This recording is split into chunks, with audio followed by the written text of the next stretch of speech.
Assalamualaikum warahmatullahi wabarakatuh.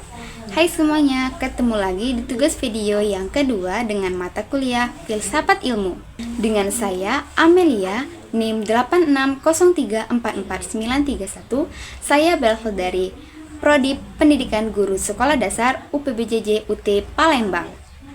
Kali ini saya akan menjelaskan tentang hubungan timbal balik antara filsafat ilmu dan pendidikan.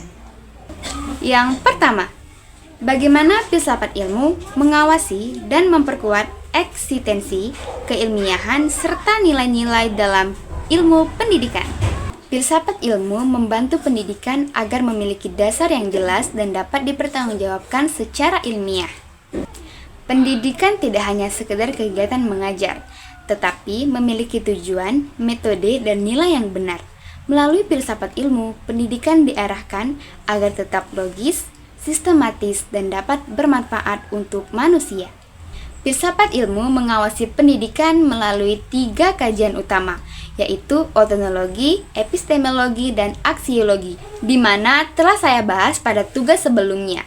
Nah, kalau dalam pendidikan, otonologi membahas tentang hakikat pendidikan, di mana pendidikan bukan hanya sekedar membuat siswa pintar, tetapi juga membentuk karakter siswa.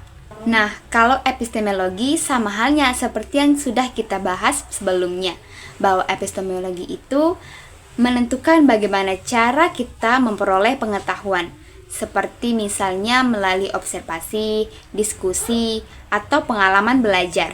Dan aksiologi membahas nilai dan manfaat ilmu, sehingga pendidikan tidak hanya mengejar nilai akademik, tetapi juga membentuk moral dan etika peserta didik. Dengan adanya filsafat ilmu, pendidikan memiliki dasar yang lebih kuat untuk mengembangkan ilmu pengetahuan serta membentuk karakter seseorang. Yang kedua, bagaimana pendidikan yang bermakna dan bernilai turut memperkuat perkembangan filsafat ilmu. Pendidikan yang bermakna dapat membantu perkembangan filsafat ilmu karena pendidikan tempat perkembangannya ide, pemikiran, dan pengetahuan baru. Dalam proses pembelajaran, guru dan siswa tidak hanya menerima ilmu, tetapi juga berpikir kritis dan berdiskusi. Contohnya seperti perkembangan teknologi zaman sekarang yang membuat pendidikan ikut berubah. Seperti pembelajaran sekarang sudah banyak menggunakan media digital dan pembelajaran interaktif. Jadi, pendidikan yang baik itu bukan hanya sekedar menyampaikan materi, tetapi mendorong manusia untuk terus berpikir, meneliti, dan mengembangkan pengetahuannya. Yang ketiga, mengapa filsafat ilmu dapat disebut sebagai pisau analisis dalam membedah persoalan-persoalan pendidikan? Filsafat ilmu menjadi pisau analisis karena membantu melihat masalah pendidikan secara mendalam dan menyeluruh. Dengan filsafat ilmu, masalah dapat dianalisis dari berbagai sudut pandang sehingga solusi yang diambil lebih tepat. Karena itulah filsafat ilmu menjadi alat untuk memahami dan menyelesaikan persoalan pendidikan secara bijak.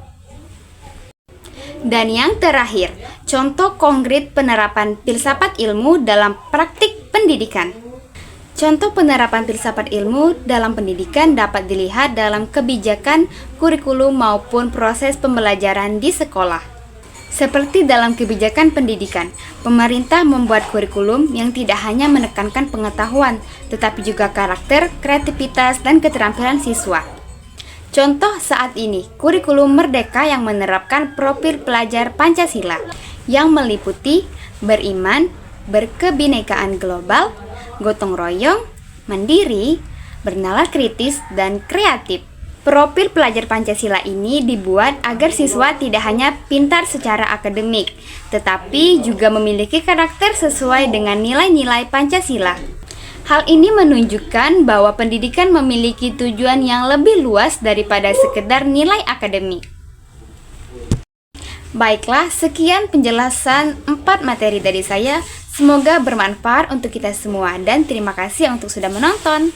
Wassalamualaikum warahmatullahi wabarakatuh. Bye-bye.